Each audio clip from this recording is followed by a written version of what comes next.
Everyone, welcome back to my channel physics with Mamta. आज की हम वीडियो में डिस्कस करेंगे कि एस्टेट पीजीटी फिजिक्स 2024 को क्वालिफाई करने के लिए आपकी स्ट्रेटजी क्या होनी चाहिए, आपको कहाँ से पढ़ना चाहिए, क्या पढ़ना चाहिए और कैसे पढ़ना चाहिए। क्योंकि एग्ज़ाम को क्रैक करने के लिए हमारी प्रैक्टिस जितनी इम्पॉर्टेंट होगी और सही डायरेक्शन में हम जो पढ़ेंगे वो बहुत इम्पॉर्टेंट होता है। तो आज हम क्या करेंगे वो ये डिस्कस करेंगे कि एस्टेट पीजीटी फिजिक्स 2024 के लिए हमें क्या क्या पढ़ना चाहिए। बेसिकली हमारा पीजीटी फिजिक्स के लिए जो सिलेबस गिवन है एचपीएससी की तरफ से, उन्होंने दिया हुआ है हमें +1 का पूरा सिलेबस, +2 एनसीईआरटी का पूरा सिलेबस, बैचलर बीएससी का जो सिलेबस होता है वो, प्लस एमएससी का भी सिलेबस। तो ये बहुत वाइड रेंज हो जाती है और हम सबको ही पता है फिजिक्स कितना वास्ट सिलेबस है ना। फिजिक्स का सिलेबस तो बहुत वास्ट है। तो इन कॉम्पैक्ट फॉर्म अगर हम 45 टॉपिक्स भी फिजिक्स के कर लेते हैं तो एस्टेट पीजीटी में मेरे को लगता है 45 से 50 मार्क्स आप आराम से क्या कर सकते हो, ले सकते हो एस्टेट पीजीटी फिजिक्स में। उसके लिए हमारी क्या स्ट्रेटेजी होनी चाहिए, शुरुआत कहाँ से करनी चाहिए हमें बेसिकली। तो हमेशा शुरुआत बेसिक से ही करनी चाहिए। और बेसिक्स में अगर मैं बात करूँ तो +1 की जो एनसीईआरटीज़ है वो बहुत इंपॉर्टेंट है, जिसमें से अगर आप सारे टॉपिक्स नहीं कर सकते हो, मेनली देखा गया है कि जो फर्स्ट यूनिट है हमारी यूनिट एंड डायमेंशन, जिसके मैंने बहुत प्रीवियस ईयर क्वेश्चन भी मेरे चैनल्स पे करवाए हैं, ये बहुत इंपॉर्टेंट है। बच्चे छोड़ देते हैं इसको कि हमें तो आता ही है, हम तो कर ही लेंगे। तो उस चीज़ से बचने के लिए हमें प्रैक्टिस जितनी हम करेंगे उतने ही क्वेश्चंस को सॉल्व आउट कर पाएंगे। तो यूनिट एंड डायमेंशंस है, इसी में हमारे पास आता है एरर है, एरर का क्वेश्चन हर बार पूछा गया है आपसे। इसके बाद काइनेमेटिक्स है, जो इक्वेशन ऑफ मोशन है, प्रोजेक्टाइल मोशन है, बहुत इंपॉर्टेंट है प्रोजेक्टाइल मोशन, उसका भी क्वेश्चन हर बार आया गया है, देखा गया है कि बहुत सारा क्वेश्चन पूछे जाते हैं उसमें से। मेन बात करूँ अगर मैं फिजिक्स की फॉर्म से, तो एक आप थर्मोडायनेमिक्स डील कर सकते हैं। थर्मोडायनेमिक्स में जैसे तीनों थर्मोडायनेमिक्स के लॉ है, मैक्सवेल के रिलेशंस हैं, वो भी अगर आप कर लेते हो तो एक क्वेश्चन आराम से ही बन जाता है। क्योंकि थर्मोडायनेमिक्स के बेसिक्स में आपसे पूछा जाता है कौन कौन सी प्रोसेसेस हो सकती है, उन प्रोसेसेस में कितना वर्क डन, कितना एंट्रोपी का चेंज होता है ना। वो सब चीज़ें अगर हम अच्छे से तैयार कर लेते हैं हमारी, तो एक क्वेश्चन थर्मोडायनेमिक्स से पक्का है। इसके बाद हमारे पास आता है वेव एंड ऑसिलेशन, ये +1 का ही टॉपिक है, वेव एंड ऑसिलेशन, जिसमें डॉपलर इफेक्ट है। ये तो एचपीएससी का भाई फेवरेट टॉपिक है। डॉपलर इफेक्ट हर बार पूछा गया है हर तरीके से। और एचपीएससी का ना मेन फोकस स्टेटमेंट, बड़ी बड़ी स्टेटमेंट्स के क्वेश्चन पे है, लेकिन जो स्टेटमेंट्स बेशक से बड़ी हो लेकिन उतना ही इजी तरीका रहता है उन क्वेश्चंस को करने का। क्यों? क्योंकि स्टेटमेंट में ही आपको क्या मिलता है, आंसर मिलता है। आप मेरे कुछ प्रीवियस ईयर क्वेश्चंस जो मैंने सॉल्यूशन करवाए हैं मेरी वीडियोस में चेक कर सकते हो और डेली अपडेट के लिए मुझे फॉलो भी कर सकते हैं। मैं डेली प्रीवियस ईयर का क्वेश्चन सॉल्व आपको यहाँ पे मेरे चैनल पे जरूर करवाऊंगी फिजिक्स की। वेव एंड ऑसिलेशंस आप कर सकते हैं sorry.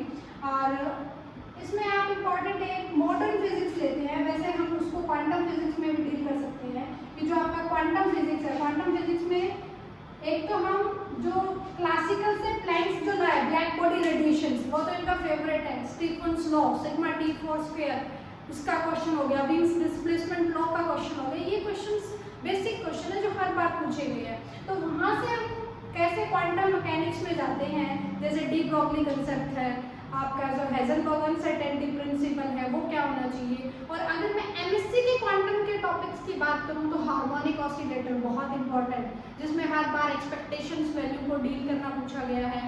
Expectation value of position vector, expectation value of the momentum vector, ये सब आते हैं। और अगर मैं बात करूँ क्लासिकल मैकेनिक्स की, तो क्लासिकल मैकेनिक्स में आप पढ़ सकते हो सेंट्रल मोशन, सबसे ज़्यादा थ्योरी ऑफ रिलेटिविटी से एक क्वेश्चन पक्का आता है। थ्योरी ऑफ रिलेटिविटी क्या होती है, टाइम डायलेशन, जिसमें मास एनर्जी का रिलेशंस क्या होते हैं, इन पे भी बहुत सारे क्वेश्चंस पूछे जाते हैं एचपीएससी की तरफ से। और क्लासिकल मैकेनिक्स में सेंट्रल मोशन भी हम पढ़ सकते हैं।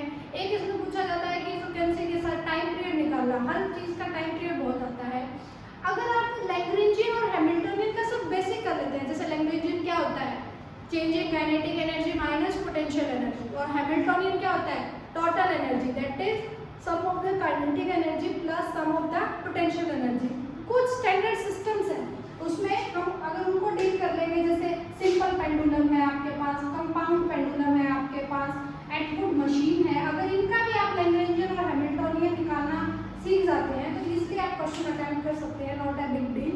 और अगर मैं बात करूँ इलेक्ट्रिसिटी एंड मैग्नेटिज्म या सेमीकंडक्टर बोल सकते हो आप, इसमें आपके पास ज़्यादातर क्या पूछता है, एचपीएससी आजकल कंसेप्ट बेस्ड हो गया है, वो पहले की बात नहीं रही है कि फॉर्मूला डालो और आंसर आ गया है, तो आपको थोड़ा सा डिटेल स्टडी करना पड़ेगा।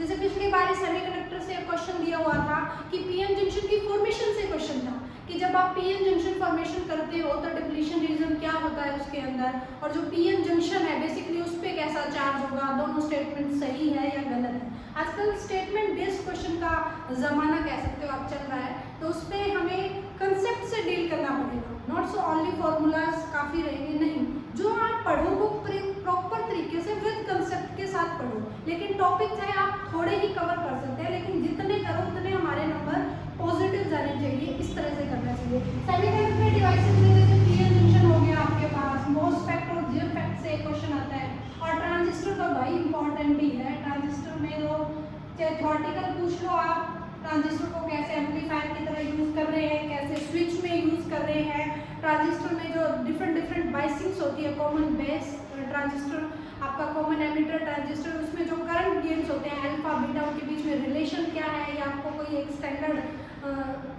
डायग्राम दे सकता है जिससे वो अल्फा बीटा इन सबकी वैल्यूज भी पूछ सकता है। तो ये हम कर सकते हैं, इसमें बहुत इंपॉर्टेंट रहता है किरचॉफ्स लॉ।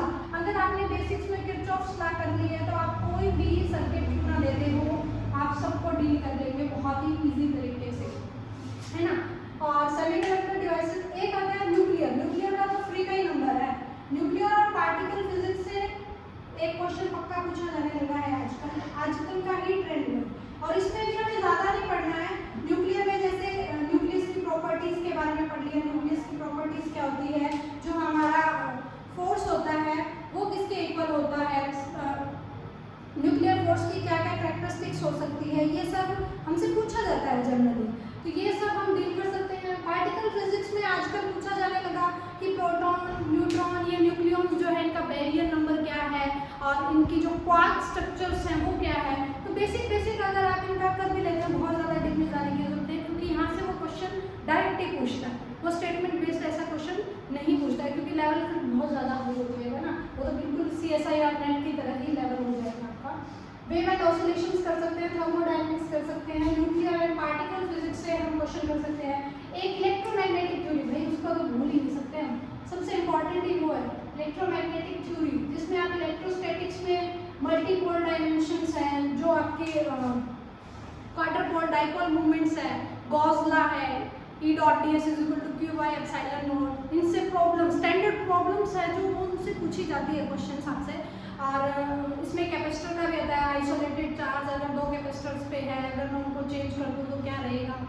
मैग्नेटिक फील्ड के केस में हमसे एक क्वेश्चन जो फेवरेट टॉपिक है कि आपका जब पार्टिकल एक यूनिफॉर्म मैग्नेटिक फील्ड में जा रहा है तो वो कैसा पाथ फॉलो करेगा, उस पर कौन से फोर्सेस लगेंगे, इलेक्ट्रिक फोर्स भी लगेगा कि नहीं लगेगा, मैग्नेटिक फोर्स लगेगा कि नहीं लगेगा, और मैक्सवेल इक्वेशंस वैक्यूम में भी और आपके पास कंडक्टिंग मीडियम में भी, इनका तो हमें बिल्कुल बेसिक पता होना चाहिए कि कैसे होगा ये सब। आजकल एमएससी का एक टॉपिक ही हम से बहुत पूछ रहे हैं, ये जैसे लिनार्ड विचार पोटेंशियल क्या है, मैग्नेटिक वेक्टर पोटेंशियल क्या है, मैग्नेटिक वेक्टर पोटेंशियल का मैग्नेटिक फील्ड से कैसा रिलेशंस है, ये इनके आजकल थोड़े से वो कहते हैं ना इंपॉर्टेंट क्वेश्चंस बने हुए हैं, इन्हीं से ही क्वेश्चंस को ये क्या कर रहे हैं, डील कर रहे हैं। अगर मैं बात करूँ क्लासिकल में हमने डिस्कस कर ही लिया, थर्मोडायनेमिक्स भी डिस्कस कर ली, वेव एंड ऑप्टिक्स भी, सेमीकंडक्टर एंड डिवाइसेस भी, मोटा अगर आप इनमें से भी बहुत इंपॉर्टेंट टॉपिक्स करते हैं तो आराम से आप अपना पीजीटी निकाल सकते हैं, कोई दिक्कत नहीं है। और ये मेरे हिसाब से ये स्ट्रेटेजी बहुत फुलफिलमेंट है। आजकल आ रहे हैं स्टेटमेंट बेस्ड क्वेश्चन, तो जो भी टॉपिक करो उसका कंसेप्ट पता होना चाहिए, और उस कंसेप्ट से कैसे क्वेश्चंस आ रहे हैं प्रीवियस ईयर, उनको भी एनालाइज करना बहुत ज़रूरी है। तो आप मेरे चैनल पे ऐसे बने रहें, और मैं प्रीवियस ईयर हर क्वेश्चन का सॉल्यूशन करवाने की कोशिश करूँगी टॉपिक वाइज, कि जैसे वेक्टर से कौन से क्वेश्चंस पूछे गए हैं, कैसे क्वेश्चंस पूछे जाते हैं,